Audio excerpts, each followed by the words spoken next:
Hello. Today I had a very pleasant call from a union leader from one of the organizations I used to work with. There was no agenda, he was not asking for a job, he was not pleading for someone's favor, it was just, how are you and how is the world treating you? And I was full of gratitude because there's no reason why the person should have reached out to me. But it triggered a thought. When I look back at almost 3 decades of my work life, I've had the opportunity from my very, very early days of handling multiple unions and federations and associations. In fact, as a 25-year-old officer in the government, I had as many as 25 unions and associations to deal with at any point in time. And I realized that the relationship is not as adversarial between management and the union as often it is inter-union rivalry, faction, loss of face, scoring a brownie point, and so on and so forth. But the point I wanted to share today, as I reflected over this chat that I had with this person who I respected a lot, is that you learn so much with people who otherwise seem in an apparent adversarial relationship with you. And in my very formative years, and even later as a CHR of some of the larger organizations in India, I realized that they tend to think a perspective not different from you. They are as interested in helping the organization succeed as you. Only the route, the pace, the speed could be different.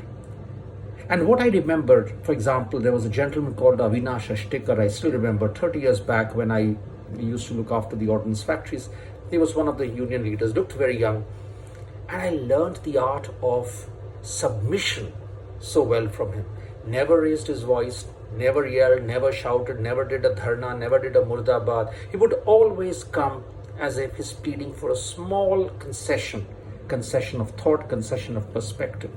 But he was so logical, he was so fact-based, and he was so polite.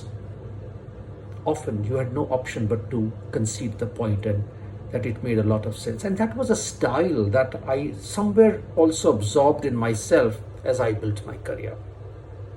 And then many years later, Shyam Sundar Singh, he was a union leader in a Lucknow plant in Tata Motors. And again, I mean, the passion with which he spoke, the conviction that he brought, the energy that he got everyone to exude with, he would actually rattle off more data, more facts than maybe some of the managers could.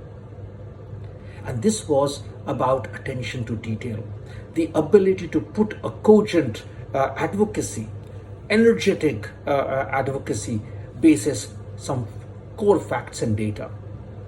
And whether you agree or disagree with him, you cannot disagree that you learned seeing him in action. The power of energy, the power of impact, the power of making sure that the team actually gets to rally behind a cause. And therefore, in some ways, some of my best leadership lessons have come observing people who otherwise have been in an adversarial role in classical mindset thinking. To them, I thank you.